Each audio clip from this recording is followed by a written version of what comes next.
We have just over 200 dogs. Oh my God. And we've got about just coming up to 100 cats. Okay. And then we have a massive number of random animals. We have hedgehogs, we've got rabbits, chickens and ducks and a peacock. We have a cow and some donkeys. Oh my goodness. So if we have the space for it and we know how to look after it, we will always try and help regardless of what it is. Assalamu alaikum everybody. On this Vocal for Local episode, we have a very special guest, Kelly from Cause. Kelly, welcome. How are you doing? I'm very good. Thank you for having me. You're welcome. So QAWS, Qatar Animal Welfare Society. That's right. So when you founded this society? So Cause started officially in 2004, and it came from just the need to be something that was dedicated to looking after animals that were on the street. Okay. Taking them in, looking after them, getting them to full health, and then finding them permanent homes. Before we started, there was just nothing else available. Oh, okay. It's kind of a need. Need something. of that hour. Yeah, at the time. At that time. We never planned it. We never woke up one day and said, we're going to start this. It was kind of by accident. Okay. You take in two and you think, this is easy. I can find homes really quickly. Right, okay. And then suddenly you turn around and it's been 22 years and you now have 400 animals. So. 400. Oh my God, that's a great number. Mabruk, congratulations. Thank you gave them a life. You gave them a home. So, Kelly, what made you to do this? And how many people are there with you at the moment? So we're community-based, so it's run by volunteers. And we have a huge network of supporters, both local and international. Okay. A lot of our supporters and friends that lived in Qatar adopted from us. When they leave Qatar, they still stay in touch. And we still adopt animals out overseas as well. Okay. The actual core group, there's only 3 of us that run the shelter. 2 of us are based in Qatar and 1 left to the USA, but we didn't let her leave. So she still is very much involved. Oh, okay. And then we have around 20 core volunteers that help with things like vet runs and picking up animals, picking up supplies. Okay. So, how do you do, like how this whole thing works? You get anyone call you, inform you like, Kelly, come. We have got this animal we have to rescue. Sometimes. Like, how does this whole thing work?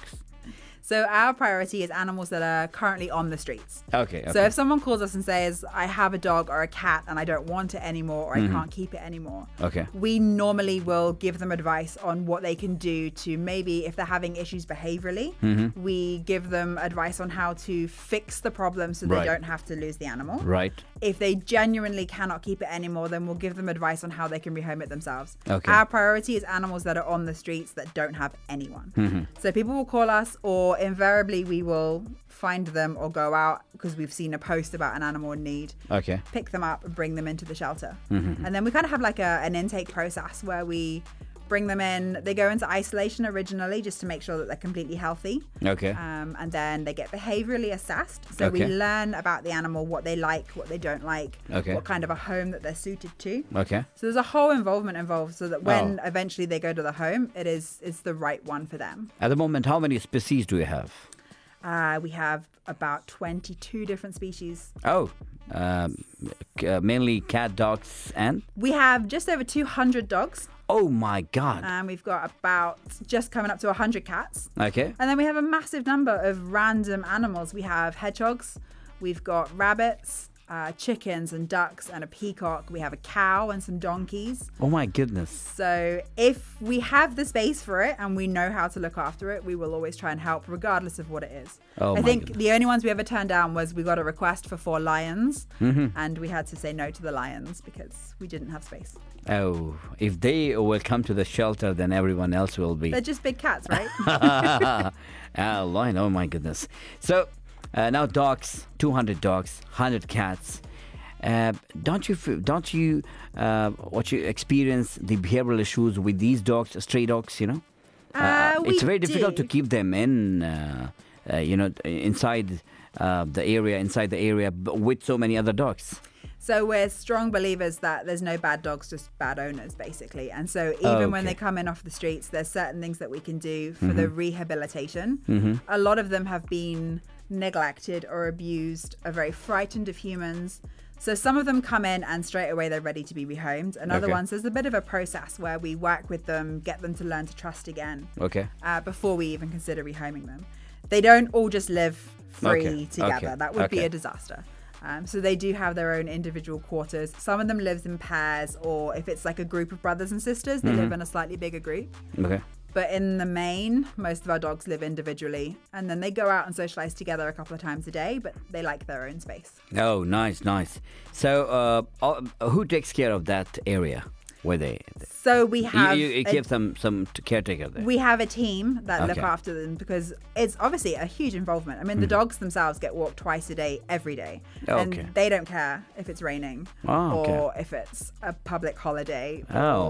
The routine continues every single day, 365 days a year. So there's always people looking after the animals.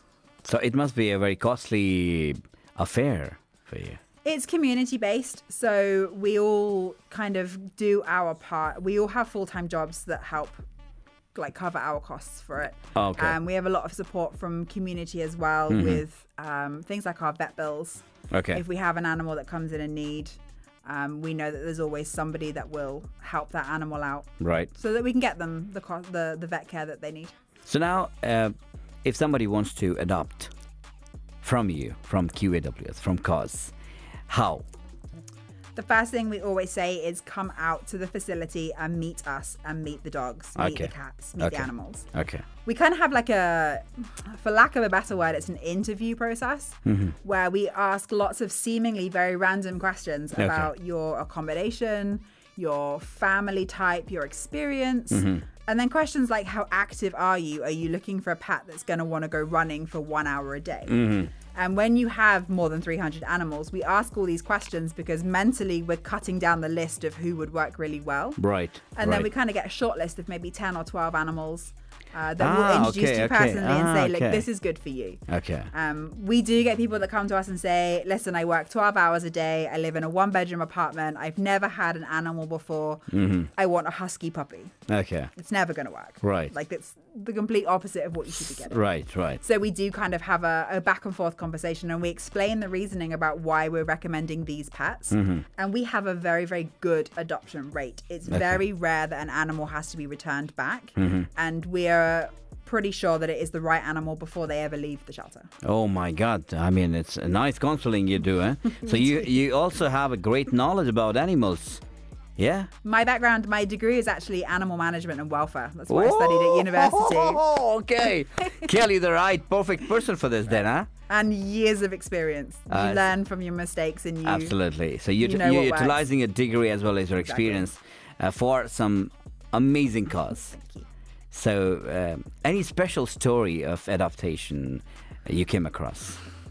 We do a good number of overseas adoptions, and they're always our favorite because when visitors come to the shelter, we know the dogs and the cats that come in that are going to get adopted really quickly. Anything small, fluffy, cute, young, they get homes really fast. And then we have the animals that just sit in the shelter, and they're amazing personalities, but maybe they're a little bit special because they're not 100% complete. So like just last night, we sent 2 dogs over to America, and one of them is the most gorgeous dog called Jimmy, but he only has 3 legs. So he's missing a back leg, and he's very, very big, and he could be a little bit boisterous, and he's been at the shelter about 2 years. And we were concerned that he was never really going to find the right home here locally. And then fortunately, one of the wonderful volunteers that comes out, she got redeployed back to the US, and she said, he's coming with me. So she moved back to the States and took him with him. So they're the good stories, the ones that you look at and think, oh, it could take you a long time to find a home. And then the right person just turns up and they click, and it is perfect. For animals, like mentioning too many animals at the same shelter, right? You also have to be very precautious for their health, vet issues and all that. How do you manage all that? With great difficulty. All of our animals are vaccinated. It's the same as kids. So you have to go and have your vaccines. You have to do your booster shots. When you have 300 vaccinated animals, keeping on top of when boosters are due, taking them to the vets to get them done. All our animals are microchipped. They're all sterilized because there's already enough animals. We don't need any more.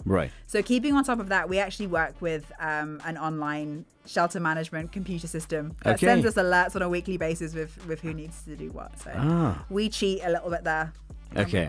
We get so a reminder. it's a very technology also meets your cause. Yes. Huh? So Yes. it's like a techie cause. So Yep. you manage everything with your software, data management, and everything Yep. else. Who is vaccinated, who's not. Exactly. It's like a well-planned, proper shelter. And it's all And done run through by social community. media too. So everything goes on social media because that's the way that we get through to our community. Right. So that's a whole other aspect that takes a fair bit of time. Absolutely, yeah. It takes a lot of time. Yeah. So total, how many members are there in your team now? The 3 core members Mm-hmm. and then about 20 main volunteers who do a lot of the day-to-day stuff. Okay. And then it depends on the weather. In the summer, when we're open on a Friday or a Saturday, we may have 1 or 2 visitors. Right. And in November, when it's beautiful weather and the schools are back, we can be really busy and maybe we'll have 30 or 40 people show up to walk dogs. So Oh, nice. What if this Friday I come that would be amazing. to see? Yeah, What's that? definitely. Because I personally, I love dogs. Good. I had one Saint Bernard in India.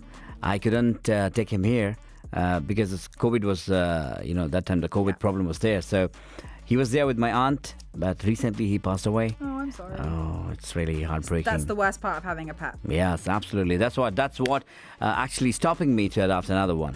It's really So we're actually a good bridge between that because there are a lot of people that can't adopt or won't adopt, but you can do other things involving the animals. So you Right. can come out and volunteer So- with absolutely no responsibility, no financial responsibility, no Right. long-term care, none of that. Just come and spend some time. We also do a fostering system. Okay. So if we have animals that need a little bit of extra care, so maybe they're recovering from surgery or they're a little bit frightened, or maybe they're just too young to come into the shelter, Okay. we look for temporary homes where they go and stay maybe 2 weeks or 4 weeks until they're ready for adoption, and then they come into us. So again, Ah. you don't have the long-term commitment, okay. and it's a really good option for a lot Oh, of nice, people. nice. So there are many ways people can Absolutely. come up as a volunteer. Huh? Yeah. Oh, nice, nice. So the best way to contact you is social media. Definitely 100%. Social media is the way forward. So- So Facebook and Instagram, we're just Qatar Animal Welfare Society. We post everything that we do online so everyone can keep track.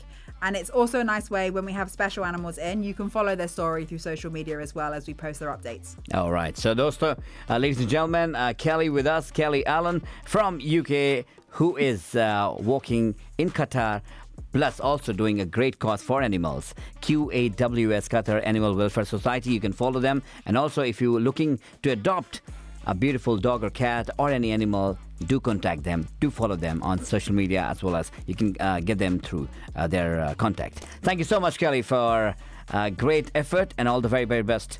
And inshallah, one day I'll come and adopt something. Definitely. Thank you very much for having me.